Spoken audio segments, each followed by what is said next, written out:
Hey everybody, welcome to another edition of Family Campfire.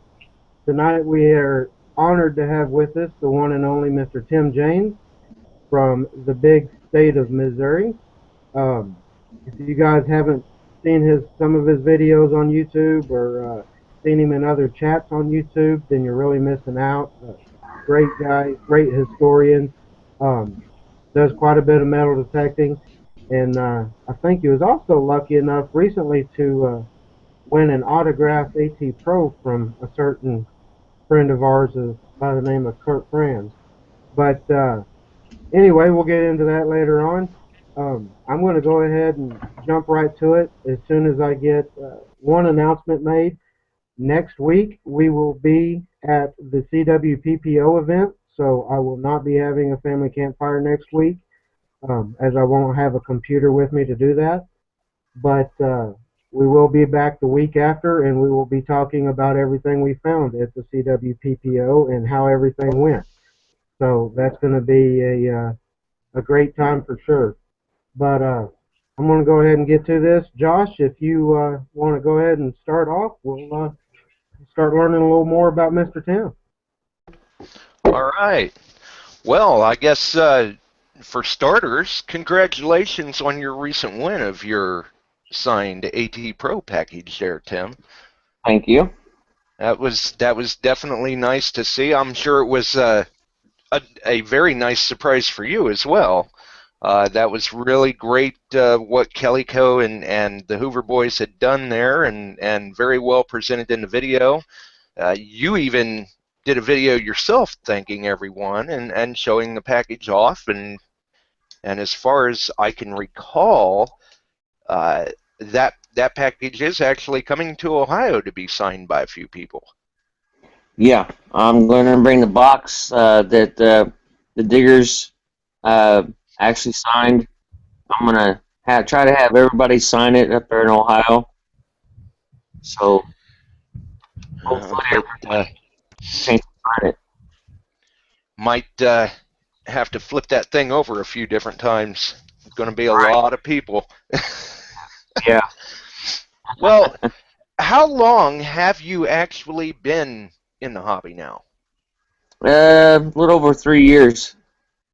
Okay. And what got you into it? Was this something, you always had an interest in it, or did you just all of a sudden, hey, I think I want to try to do this, or maybe there was a family member that was into it that got you in? My grandpa, he used to metal detect when I was real young, and then I started watching videos on YouTube about metal detecting and seeing all the new machines they had out, so I decided one day to just go out and buy me one. I see. And what did you start out with? I started out with the Garrett Ace 150. And then upgraded from the 150 to an AT Pro? No, I started. After that I bought a 350 Garrett Ace 350. Okay. And then upgraded to the Pro. Right. All right. Well, that works out well, and I guess kind of going out detecting with your grandfather like that, it kind of caught you into this whole family aspect. So you even continue to kind of carry that tradition along with your daughter.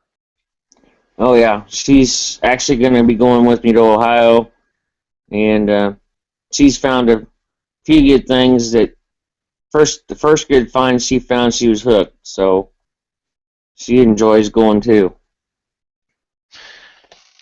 That's an interesting point too. When you first got into this, because some of us in the hobby, we find that we get into it for whatever reason. I mean, there's six of one, half dozen of the other. Everybody's got their own personal reason under the sun why they get into it, and then they find out after they get into it that maybe their perspective starts to change. Did you get into it just thinking, hey, I'm going to go to my local park and, find coins, or did you get into it looking for specifically the relics and the history that you do recover? I preferred the relics and history, but I don't, I don't throw away the silver coins and stuff. Well, that's good. Can't complain there. So if you had to try to nail it down, do you view yourself as primarily a relic hunter, or just kind of hey, I'm an all-around guy. I'll hunt for anything, anywhere. Pretty much all around guy. I see. And with your time in the hobby, everybody's got their bucket lists. What has been one of your most notable finds for yourself to date? Maybe not necessarily because of value. It may just be because you think that's just flat out cool. I've actually went out yesterday and found my 7th horseshoe, and then I found a few harmonica reeds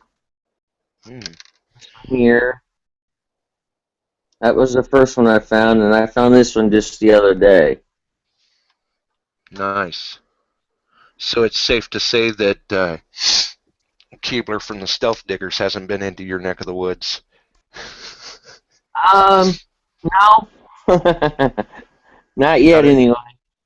Not if you're digging up all them horseshoes. If Keebs had been there, he'd already grabbed them. Right. Well, I for one think it's definitely great what you've been doing with the hobby, and you've been making some nice finds. Even a few times now, you've been able to get together with another guy on the panel here, another great hunter that it seems like you guys have just really had a blast together. And he's like a brother to me. I believe you guys are actually traveling to the event together, even, aren't you? Yeah, we are. I'm sure that's going to be a good time, and I think I'm going to go ahead and just hand it off over to that gentleman now. Off to you, Bob. Thanks, Josh. Good evening, everyone. Hope you're all well. Hey, Bob, before you get started real quick, there is a question from the external. Ohio Relic Hunter wants to know how do you like that AT Pro compared to the Ace 350? I love it. There's a lot more to learn, but I've been using the AT Pro for probably 6, 7 months. I actually used my dad's for a while until I got my own. So awesome. Okay, I just wanted to go ahead and get that one asked before Bob took over. So, Bob, go ahead and ask away, sir. Well, excuse me, but there might be a little background noise here. My daughter's here with her dog, and our dog gets very friendly. So they're jumping all over the kitchen at the moment. Tim, good to see you, man. you too. I'll be down there next Wednesday morning, man. Sweet. Now, Josh had touched on that you started out with the Ace 150 and then went to the 350 and then to the AT Pro. And I myself started with the 150 and then the 250 and then the AT Pro. And do you think that starting with the lower level machine made you better prepared for a higher level machine and then overall made you better at detecting? I think so. I found my first 4 silvers with my Ace 150, and then I never did find any with the 350 at all. So starting out for the price of a 150, I decided to do that to see if I was actually wanting the metal detect before I bought a more expensive metal detector.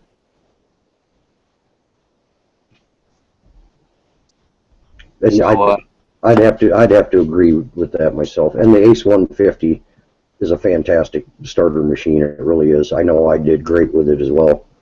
Yeah. Now, Machines. on a different note here, you were talking about you found your first 4 silvers with your Ace 150. Mm-hmm. How about sharing with all these people something that some of us know already? And what was your first silver coin so they can all hate you as much as the rest of us? I actually found in my mom and dad's yard, I found an 1841 seated dime. Fantastic, buddy. And then your next 3 were also pretty good ones, if I remember right. 1918 Standard Liberty, $50. And then I found a 44 Mercury dime, and then I found a 1921 Morgan dollar. So that's awesome, man. Actually, I found a Morgan at one time too. It was a 21 as well. A lot in common. We've noticed that through the time that we've spent together. We have a lot of weird things in common when it comes to the stuff we found and things we like. And, After I find the stuff that you find. Yep. Yeah. My brother from another mother. That's right. And I told Utah I'm not going to have a lot of questions because I know you so well. I can't even really think of what else to ask you. So, really glad to see you on here. Like I said, I'll see you Wednesday, and I'm gonna try and get there early so we can get a good day of checking in before the long drive to Ohio. I got a good spot for us to go. So, Sounds good. So I'll pass you back over to Utah or whoever else is going to fire away next. Yeah, it'll go to Frank next, but wow, a seated for your first silver. That's that's amazing. Wow. I seen your reaction when I was talking about that. Oh man. Yeah, I'm just a little bit jealous on that. Frank, you ready to take over and ask him some questions? Hey, Utah, I'm going to interrupt real quick if you don't mind. Go for it. I am I'm going to add a surprise guest to your panel, if that's okay with you. Hey, that's perfectly fine, sir. Go And right I ahead. think you've got an idea where that's headed. Hey, but when I have Josh from Beyond Sight and Sound on the panel, you always know that he's going to always keep them guessing. That's right. So go ahead and continue, guys. Frank, you're up. All right, thank you, sir. I appreciate being on the panel, as always. Hello, everyone. Tim, my brother, we've talked quite a bit lately. I know you have a YouTube channel. You don't really show that much. You do videos here and there. Right. So we kind of have a privilege of seeing what you find. You know, because you'll come back and you'll show us, you know, in Google Hangouts. So I kind of have an idea of what you know, a progression of what you've been able to find. And I don't know if you will agree with this or not, but it seems like all of a sudden things just started clicking and jumping for you recently. Within at least like the past 4 months, you've been just finding outrageous things like a trime, and you know, I mean, come on. I mean, that's you know, anybody would just jump up and down for that, and I remember the smile on your face for it. Do you agree with that? That it just seems now like, yeah, you know, things are really starting to move. Yeah. That AT Pro, it's an unbelievable machine, I tell you. Yeah, I know. Yeah, it's a great machine. It really is. It's just, once you get used to it, it's like, wow, you know, doors open up. Now you mostly do local hunting, around where you live. lots of farms and things like that, if I remember correctly. A lot of old houses. Right. Now, can you tell people kind of, in the audience, what the dates of these properties are, so they have an idea of the range of artifacts that you're finding? Anywhere from let's see, late 1800s to around 1940s. Now, what's the oldest you found? The oldest either coin or object? I know you've been finding quite a bit, and I've kind of lost track myself of what you've been finding. My oldest coin would be that seeded dime, that 1841. Mm-hmm. Mm-hmm. Now, what's your bucket list? What's it you really want to find that you haven't yet? A lot of people think, oh, this is kind of funny, but an Indian penny. Really? Yeah. Well, I have hopefully you not get found that one. chance. Now, that's amazing. All the places you've been so far, you haven't found an Indian. Not a single one. That's amazing. Now you're also Utah kind of touched on this, and so did Josh. Your daughter is really starting to become a part of your little crew. Yeah. So what does she think about what you're finding and all that? Is she's really starting to get into it too now? She gets more excited about it than I do half the time. Right. If she's not with me, I bring it home and show her, and she freaks out about it. I also got my dad started in metal detecting. I got him out yesterday, and my nephew, he's got his own machine now. So. Well, that's great. I know you have a real passion for it. It's like whenever you can get out there, you're out there. Oh yeah. I think it's awesome to just see now your daughter's involved, your dad's going. It's just makes it so much better. Right. Yeah, that's awesome. Now, you're coming obviously to the hunt in Ohio. Right. What are you hoping to find there? Anything Civil War doesn't matter to me. I'm a big fanatic over Civil War stuff, so. Right. I know you collect it. Is there something in the back of your mind you're kind of going, gee, I really hope I find that?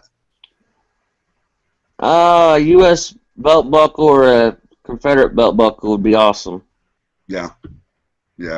Indeed. Yeah, I think everybody's hoping for that one. You might have a couple of people that get in your way on that. Well, I'll tell you, I'm kind of like Bob. We talk all the time. I'm trying to think of questions that. Heck, this is stuff that we talk about daily. So Right. I got a couple for him. I will bring this up. You are a collector of stuff.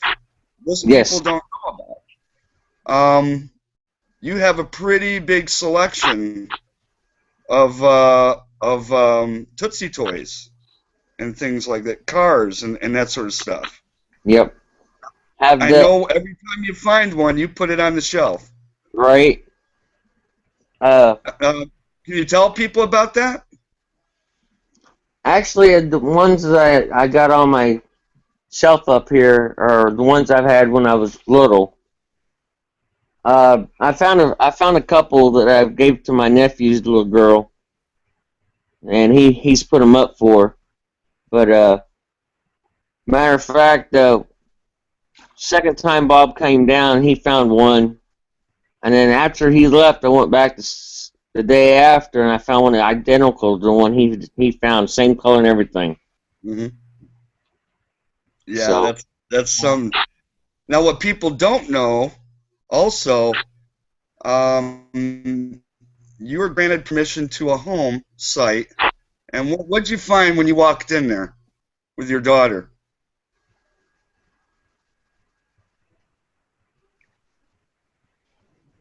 Let's see. Shooter. Without making everybody jealous, because I know I was jealous when you were showing me all the things you found, all the You vinyl. talking about? Oh, Yeah. at least just the probably 10 to 15 45 records. Nice. Yeah. Yeah, Mostly all Beatles, by the way. yeah, Oh man, Hey Jude. yeah. That's one of them, Kenny. You believe That's it? right. That's right, man. 45s they run about anywhere from $3,000 to $5,000 now. Yeah, Yeah. Hey Jude, you know I had some of those. I had that $3 Night. One is the loneliest number.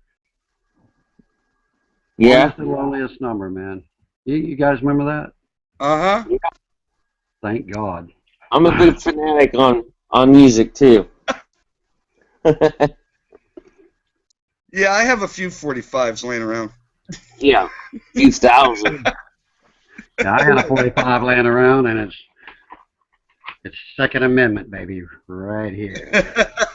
There you go. I am Hey, with that segue, I'm going to turn it over to Mr. Kenny. okay. I'm Oh, gonna cut in real quick. Bob said that he's gonna be taking off. So, Bob, thanks for coming in and joining us this evening. Absolutely. Have a good night, Bob. See you later, Bob. Wish I could stay, but I had some trees fall on the house today, and I got some stuff I got to take care of. Nothing major.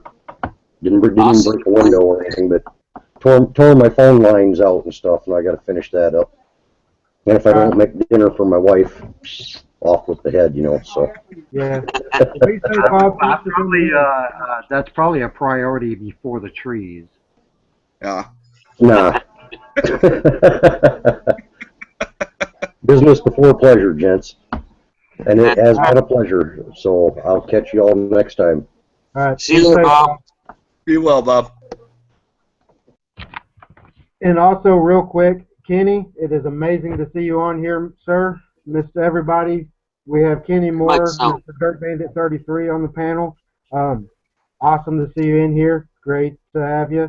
And with that, I'm going to hand it over to you. I'm assuming, I don't know if Josh went over the small rules that we have real quick for the show with you before you join. I'll be nice. Friendly. If you partake of tobacco products, you do that off screen, and no drinking on the camera, and keep it family friendly. Hey Otherwise, man, I read every one of those rules before I came on here, brother. awesome. I'm going to hand it over to you and let you take over. You know how it goes. Yeah. Always keep them guessing, and it's certainly good to see you here, Kenny. Thanks, Yeah. man. Thanks. The only tobacco I've had that crap I'm gonna stick it in my wounds. But yeah, Mr. Tim there, if I'm not mistaken, Hannibal, Missouri. Mm-hmm. Is that correct? I live about 20 minutes away from Hannibal. Okay. Well, I go to Kansas City every year, so I drive pretty much right by you. I used to live in Jefferson City there years ago when I coached football for the Jays, and I used to hunt up in there, a lot of airheads, and believe it or not, there's Clovis in Missouri, so you just got to know where to look. So I would like to hit you up the next time I come through, and maybe we'll head up to around Otterville. Yeah, just look me up, Kenny. It'd be an honor. Yeah, good times. Oh, yeah. Times. Now, when I'm in Missouri, I find stuff like, well, of course, I'm always out with the Civil War stuff, and of course, Lexington is known for, some good stuff like that, and then there's Otterville, of course, and there's a couple there in Otterville, an elderly couple that have this farm, and they actually have the trenches. I believe it was Camp Curtis that occupied that area. And when I got there and I asked permission to go on it, they said, "Yeah, Sonny, but people have been hunting this for 30 years. And I said, "That's fantastic." So, you know, I went ahead and went in there and we found lock plates, 69s. With the AT Pro, man, I was finding 69 calibers. You wouldn't register the number. You could just hear a little, bloop, bloop. I mean, just a little blip. They were 14. I mean, they were deep because Yeah. it was a plowed field. But it was amazing the size of them. It was 69s were coming out of there with that AT Pro. I was highly impressed. Oh yeah. Yeah, they're good machines, that's for sure. Now, I would like to jump in that Lemaine River. I don't know what the rules are there. I would have to do some checking there. But that Lemaine River right there around that camp, if we could pin Aqua Chigger up somewhere long enough to where we could, you know, keep him out of the water, there's no telling what's laying in there. Right. Yeah, you're right. All kinds of stuff is probably laying in there and in there. Right, right. And do you ever get further west to where you can hunt some of, like in Lane, Kansas, let's say the War of 1855? Because a lot of people don't understand. They think the first shot was Fort Sumner and all that stuff. But you know, the very first shot that really fired over slavery was the border war with Kansas and Missouri in 1855. I heard that. And of course, there's a lot of the dragoons in that area. Right. So it'd be fun to hook up and just take a little travel over there for a couple of days and sling some of that dirt. That'd be honest. That'd be awesome, that's for sure. Cool, cool. All right, man. I you know, I had a few minutes and I saw on Facebook this was going on, and I said, man, I got to go check that out. You know, I know Tim Jane. I know he sent me a few messages here and there, and I figured Frank would be around. He's always around. And, with Josh and everybody, so it's good to see everybody, and I'm trying to heal up, and let me tell you something, we're going to have fun next week. Oh yeah, most definitely. Yeah, next week's going to be a blast. I can't wait. Get to actually shake your guys' hands is going to be awesome.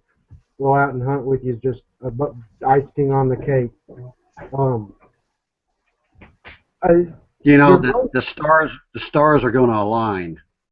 Oh yeah. I know you're both real big into the history and Civil War history and such. Tim, just real quick, what do I remember right? There was a chat that we had a few months ago that I think you said that you actually had family members that served in the Civil War. Yeah, I did actually. Can you elaborate on that some? Or Irish. I had Irish relatives. I actually had Native American relatives. So. Same here.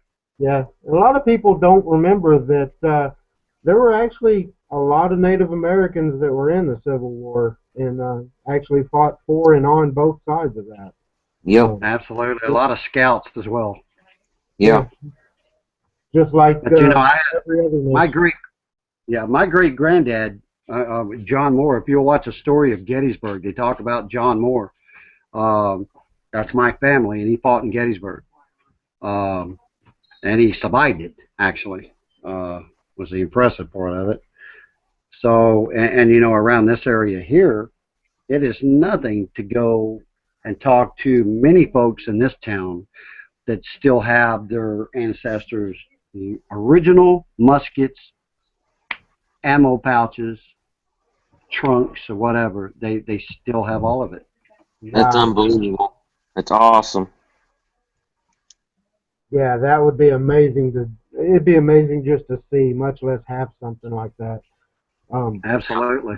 I mean, even though that the Historical Society is getting every artifact that we dig up there at CWPPO, that to me is no bearing on it. To just be able to save that history from the ground is going to be an amazing opportunity.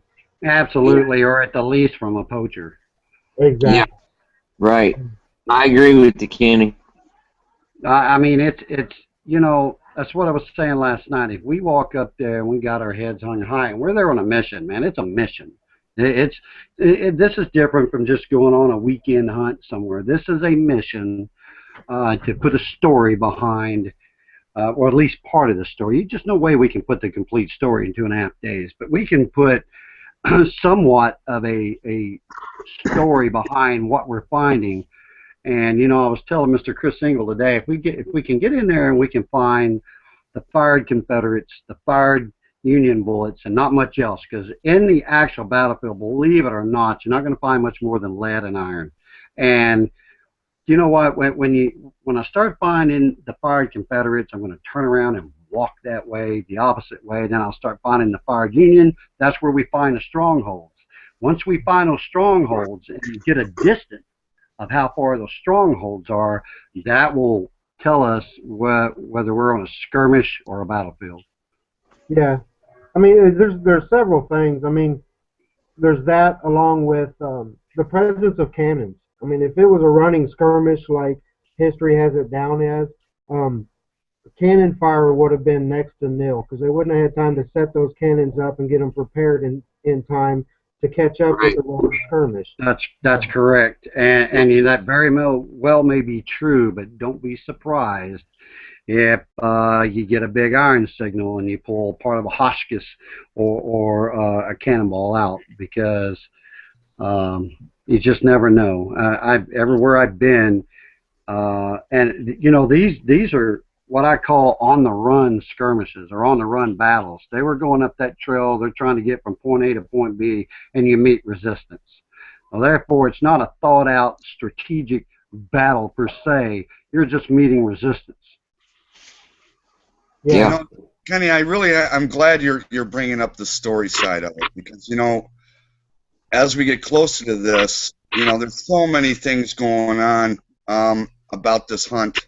You know, this is, yes, it's a group hunt, but really, you know, like you said, we're on a mission. We're trying to help a community, and that really, for me, it's such a huge honor to be a part of that story and be able to reveal it. And I think people really don't understand.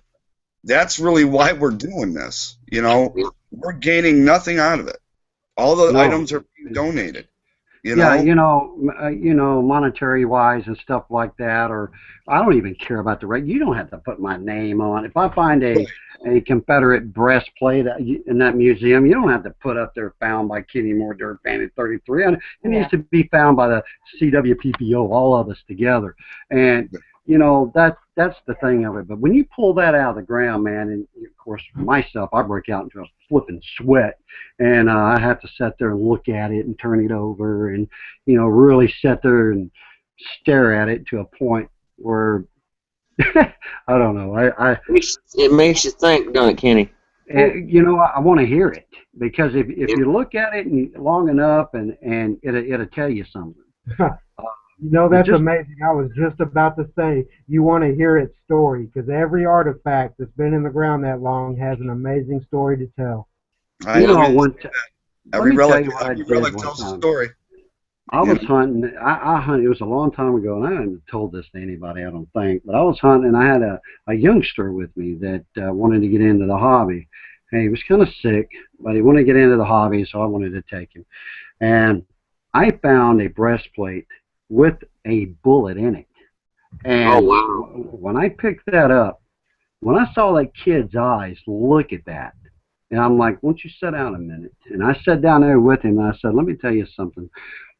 This is why so many breastplates, if you're in the right locations, are found, simply because they got a memo saying that the Confederates said, that is a Confederate bullseye. They shine. They know it's close to the heart. Just shoot at that breastplate. And when that memo got to the Union soldiers, they looked like frisbees. They were tossing them jokers. Unfortunately, this guy was probably one that just didn't throw his fast enough. I'm not saying he died, because that bullet was marred in it. And I sat there and admired it for about an hour. I gave it to the kid. And I often wondered what happened to it, you know, but that was a neat find. Hey Tim, I do have a couple questions for you. There was one that was asked earlier, and I'm going to come back to it because it's probably going to be a little bit more in detail. But Mr. Crabinay wants to know, and I'm sure he probably already knows the answer to this. He just wants to put it out there. But he wants to know, what is the most historically significant find that you've found so far? So it could be your own, Um, or it could just be the most significant as far as history wise. well, there's actually two. Could be this door knocker here, Nice. That's an amazing piece. or I love that detail on it there. could be, or this old brooch here. Yeah, that, man, you know what? If that thing could just talk to you for 5 minutes. Exactly. The research you could get off of that. Oh, yeah, if you look further over there. Yeah, I mean. That is awesome. The other question was from Ohio Relic Hunter. He asked, what type of resources does Tim use for his research? Pretty much, I don't have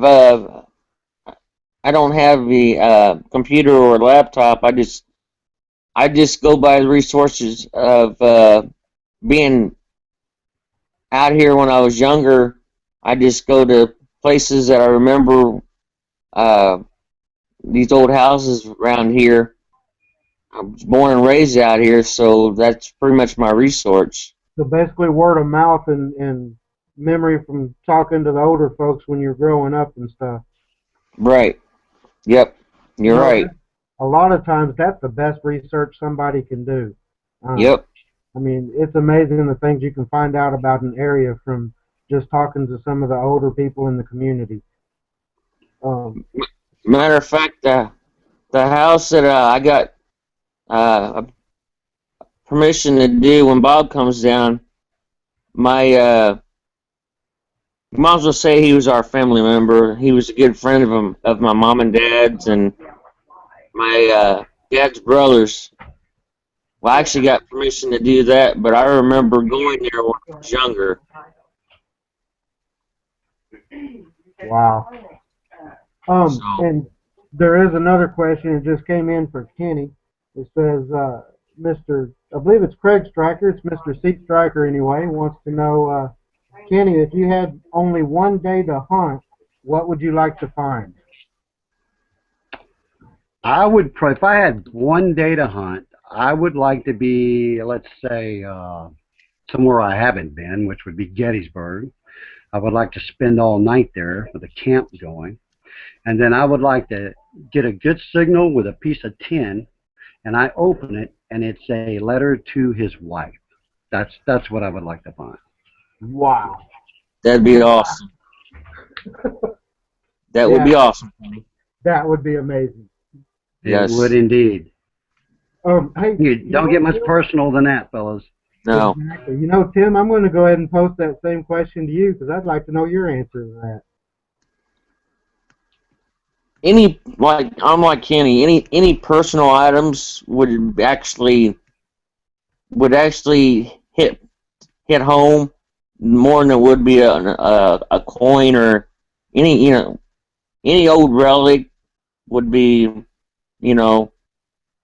something that somebody actually wore, or any personal items would be awesome. Yeah, it would. Yeah.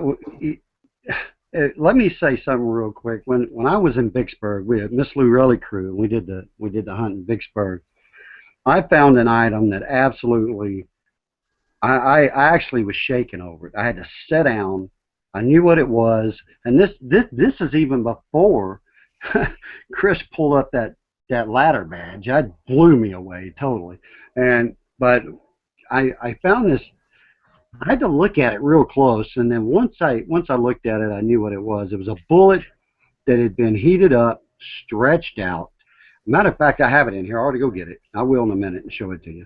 And it's stretched out, and you can see the fingerprints in it where he had made it into a pencil and a pen, and it still has the ink where he stuck it in the ink, and I was like blown away. I was like, oh, geez. And that's the reason I said I would like to have the letter to the wife, because I've got the pen, man. Right. You know, made from a 54 caliber bullet. Wow. First Capital wants to elaborate on that, and I don't blame him. He asked a great question. Said, He says that would be a great relic to find. Next question, would you try to locate any family members if the letter had enough information to get an ID from it? And I think I I'm would ready for that. I would spend countless hours trying to find that family. I mean, I would take photos of it. I may even, I wouldn't want to risk running it through a copy or anything like that, but I would take some good photos of that thing, and my research would begin, because if I could show up at somebody's doorstep and say, ma'am, this is your great-great-grandfather, that this letter was meant for your great-great-grandmother, I would absolutely just, I don't know, I'd have to hang my hat up for the day if I could do that. Yeah. I agree with you. I mean, just from the people that I know that come on my chat, I can really safely say that, without a doubt, if there's any way that any relic we can dig up that we find, that we can get it back to a family member or to the rightful owner of it, yeah, we would definitely do anything we could to do that. That just makes the story and everything else so much better about it. It does, and it shows a lot of folks out there that, let's just say, aren't big fans of metal detectors, and there's a lot of them, unfortunately, but you know what, they have hobbies too, so yeah, that's all I got to say. Anyway, but you know what, here in Corinth, Mississippi, a time ago, it's been, a few years ago, a guy was working at the back of his field back there, and he was cutting down this is a big old tree, and part of it was hollow, and he was cutting, he got to looking in there, and it was a pair of brogans from the Civil War. The actual boots still had the toe plates, oh man, and everything on it, and it had on it Jeremiah, or no, I'm sorry, it was Jeb something, but it didn't have a last name, and I mean, man, could you imagine? I've been blown away. And you got to know, from where it was in Corinth, those boots probably walked to Shiloh, survived Shiloh, walked all the way back with the agony of defeat, because their commander, Sidney Anderson, didn't even know he was shot. He was shot in the back of the knee, and he bled out on his horse, didn't even know it. And that's what turned that battle right there. And, if he hadn't got shot in the back of the leg, we probably wouldn't even be talking about Vicksburg. Yeah. Yeah, that would be an amazing thing to find. I mean, there's no better saving history than that. It was like last week when Howard Hewitt was talking about the trunk that he found with the letters in it. Yeah. That was just, that's an amazing find. That's something that I could only dream of doing. He is a walking encyclopedia. He really is. He really is. He's something else, that's for sure. I'm going to step off of here, and I'm going to run and go get that artifact, that relic I was telling you about, because I got to share it with you. That'd be great. Utah, really, that is the hook, I think, for metal detecting. That's what I like about getting private permissions and things like that, especially to original homeowners where maybe their family lived there and it was handed down, because if you can give something back to that family that they had no idea was there, I mean, being able to do that is so amazing. It's the hook. It really is. Yeah. I mean, and I'm not. I'm fixing to get off here. I got problems. I'm not trying to say anything bad or downgrade the coin shooters that are in the hobby. So, if they want to find coins, that's great. That's awesome in itself. Right. Every coin has a story to tell, also. Yep. But for me personally, it would have to be it'd have to be personalized relics. Would have to be the ultimate find. Yeah. Oh, no doubt. You just look at them and you go, who held this last? When was the last time this saw the sun? Yeah. Right. And as far as the coins go, if you find especially a Morgan, man, Mr. Home Finder himself just pulled one out of the ground. That was a lot. Somebody went home crying. Yeah. I mean, they had to go tell their wife or their family or their husband, yeah, I'm coming back empty-handed from the store. I've lost my Morgan, you know, because a dollar then was what, you know, at 20 now. So I just lost the week's food money. Yeah. I'm going to show you fellas something here. First of all, I'm going to show you this bullet. That's the end of a 54 caliber. Wow. Okay. I'll turn it this way. There we go. Now I'm going to show you this. There's the end of the bullet. Except what they did, you can see, you can compare right here. Wait a minute, I got it, got it reversed. Trying to look into this camera. Okay, there you go. Okay, the only thing here is this guy carved it out, heated it, and stretched it out. Wow. Like this. And you can see right here where his finger goes. Right, let me hold it. Right here, just like this. And this little tip, it's got black on it. I don't know if you can see it on the camera, but it's got black right on the end. And that's his pen right there, and that's what he wrote with. And that right there, to me, is a personal item that probably won't be found again, at least not by me. I just don't see finding another one, but who knows? That is just amazing. Yes. Very much so. See, there's no telling what we're going to find in Ohio. You know, we might very well find carved bullets, you know, with initials on them or something, or a flattened piece of lead that has a name. Who knows? You I know, mean, I'll tell you what we're going to find. Here's what I think we're going to find. Because it hasn't been hunted that much, this is what I think we're going to find. I'm going to be running the XP Deus, and I'm going to run it on Deus Fast. And I got a program set up to merge in with the Deus Fast. And what that does is that stuff's going to pop out like popcorn. Anywhere from to the top of the ground down to 10 inches, it's going to just fire off. And I really strongly believe there's going to be muskets found, complete muskets. And we're going to have to dig out around them. It's going to be time consuming because you got wood there. It's not going to last as long as the brass, but it will still be there. We're going to find muskets. It wouldn't surprise me to find swords. I'm excited, man. And you know what? What if you find something that says Morgan on it? Yeah. yeah, right. that's the thing in the back of my mind. I've been thinking Something to really identify who was there. Yeah. That Man, would be something amazing. history shows that there was over 380 Confederate soldiers, and there was only like 160 some weapons that were turned in.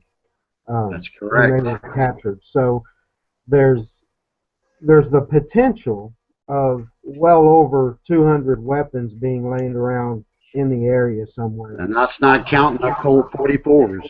Yeah, that's not counting the personal hand weapons. So I mean, it's the potential is definitely there to find a lot of weapons, and the personal items, not on the property that we've hunted or that we're going to be hunting, but next to it is where Sam found that handmade ring that was made from a Civil War bullet that had the rubies encrusted in it. That was amazing. You know, that is amazing. I found some. I got them somewhere, but some little lead and brass knuckles, I call them, but they were made out of lead. And I could just picture getting smacked with that. Yeah. For one minimum, dentist as soon as possible. I mean, if it was made out of lead, and around here I find chunks of lead the size of softballs. So I mean, it's just ridiculous.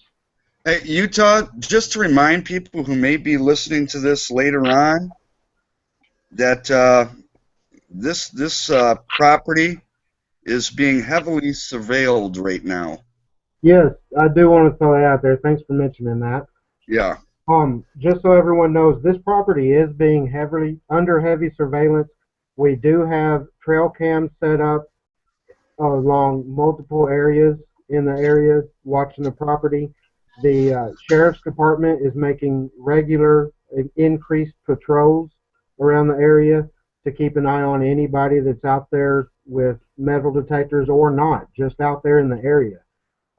No trespassing signs and surveillance signs have been put up.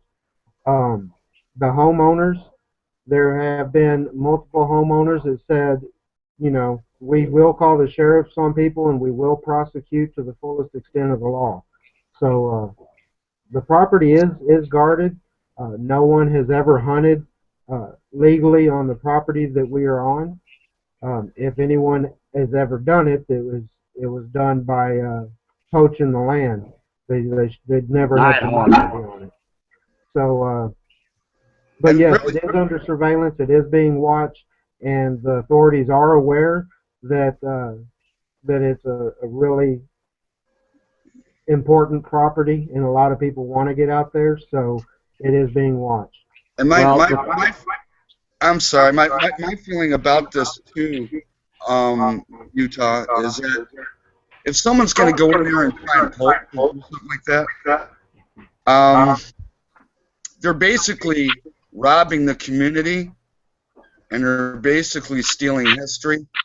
well, it's exactly what it is.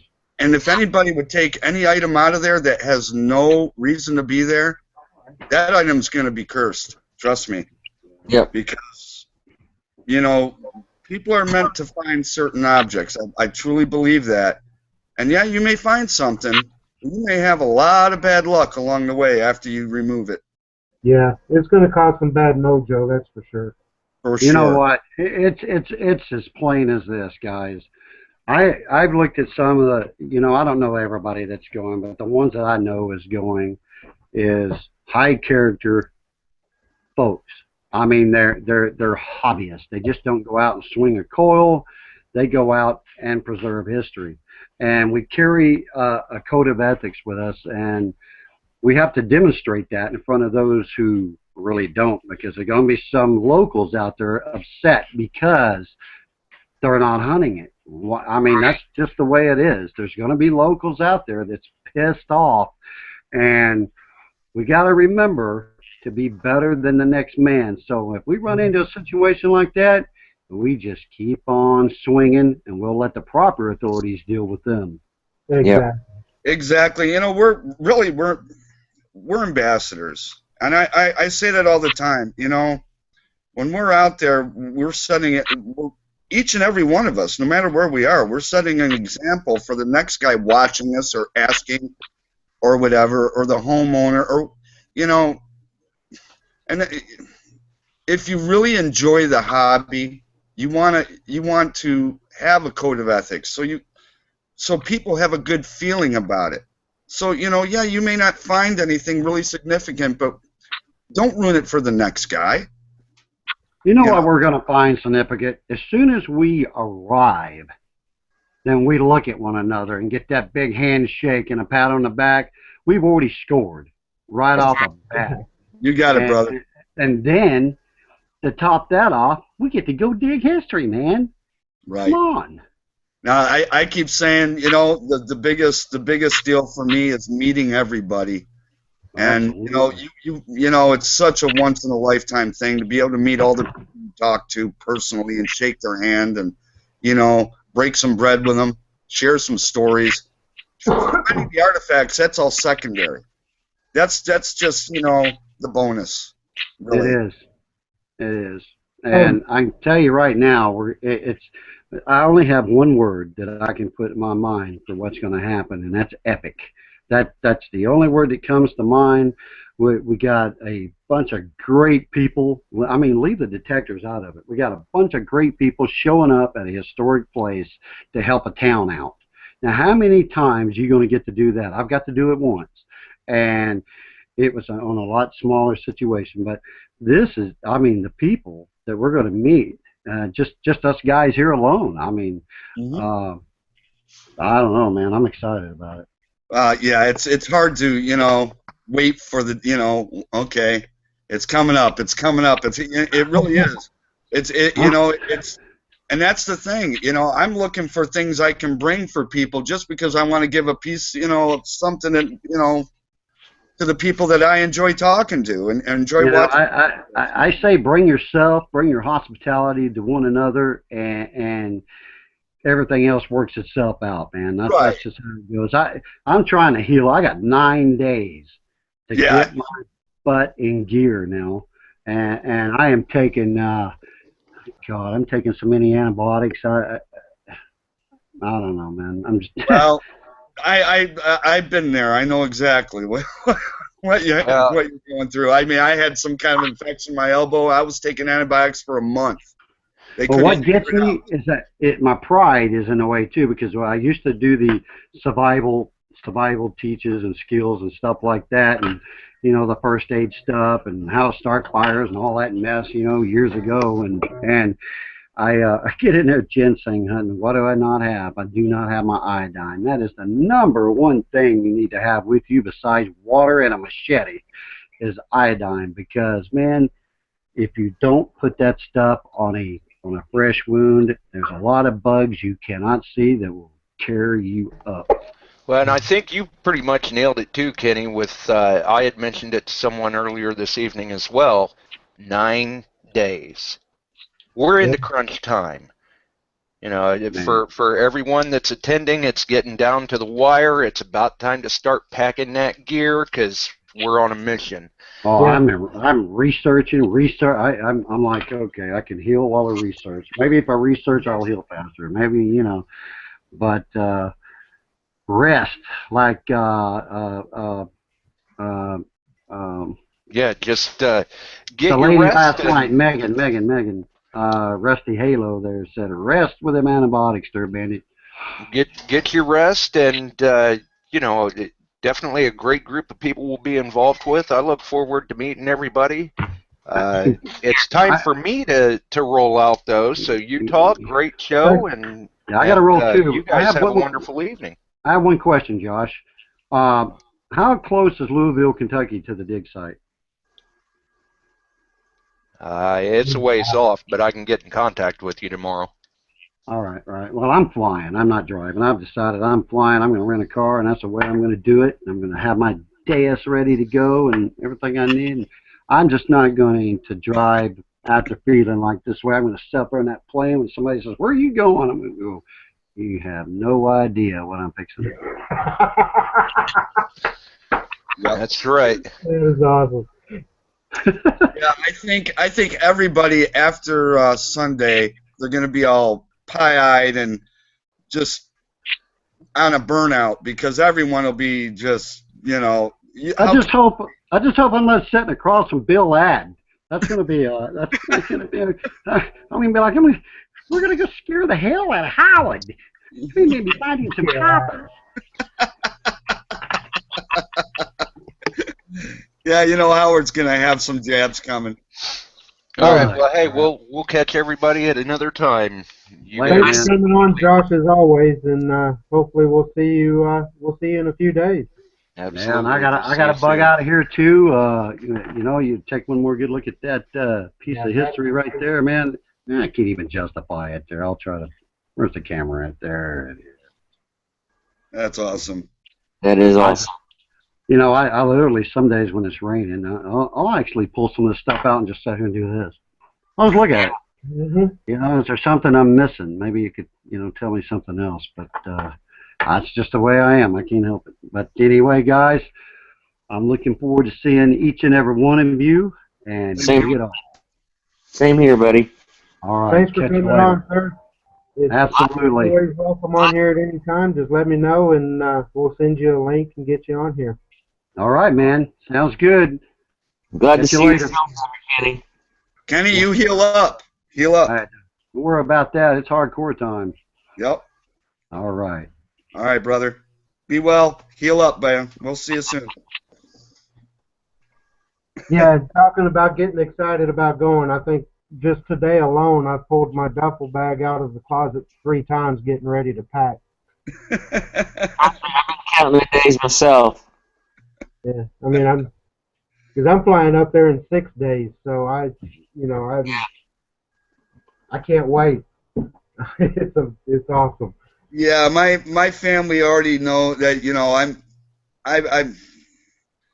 I've lost track of time, because I'm trying to just get all my stuff together and all these things I need to get, all this stuff. And they've just known, leave Dad alone because he's on a high-speed wobble, Mm-hmm.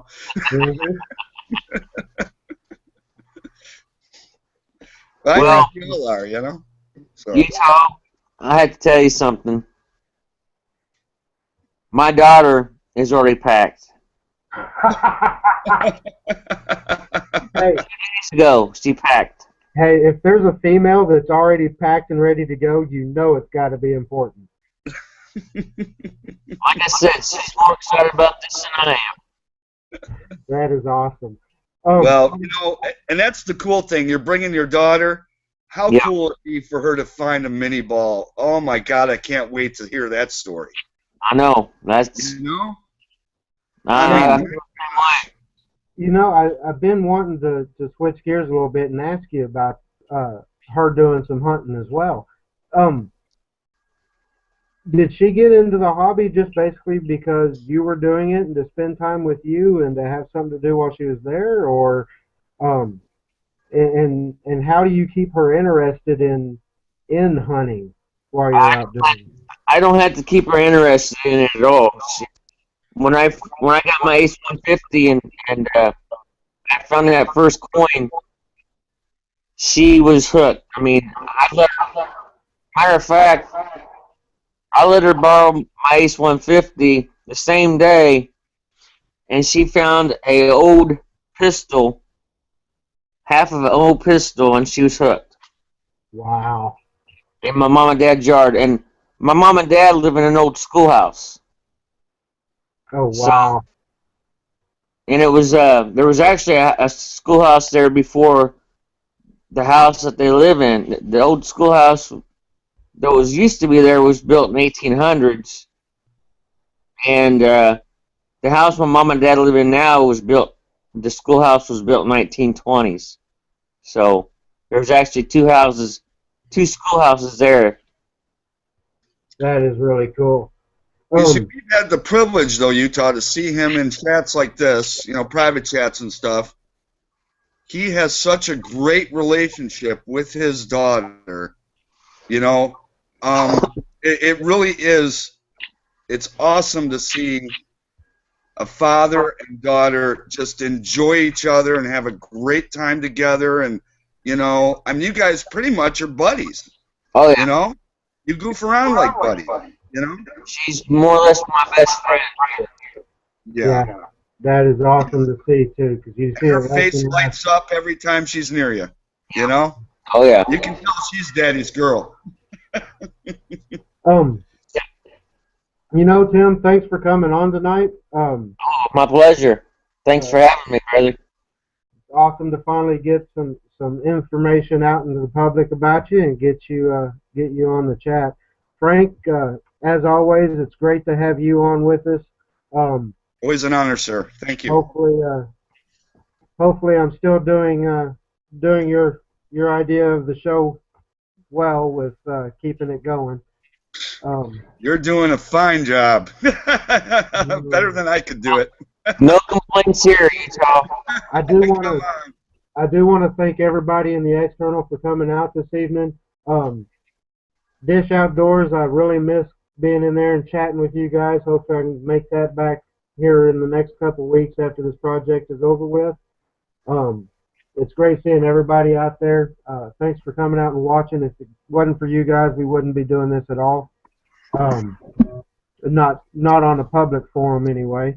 But anyway, thank you guys very much. And like I said, next week I won't be having a campfire because I will be in Ohio without a computer. But the week after that is going to be the CWPPO wrap-up show, and we're going to have a bunch of us on here to talk about what we found and what we did and our whole enjoyment that we encountered up there. So that's definitely going to be one to watch, that's for sure. But thanks again, everybody, and we'll see you in a couple weeks. Take care, everyone. See you.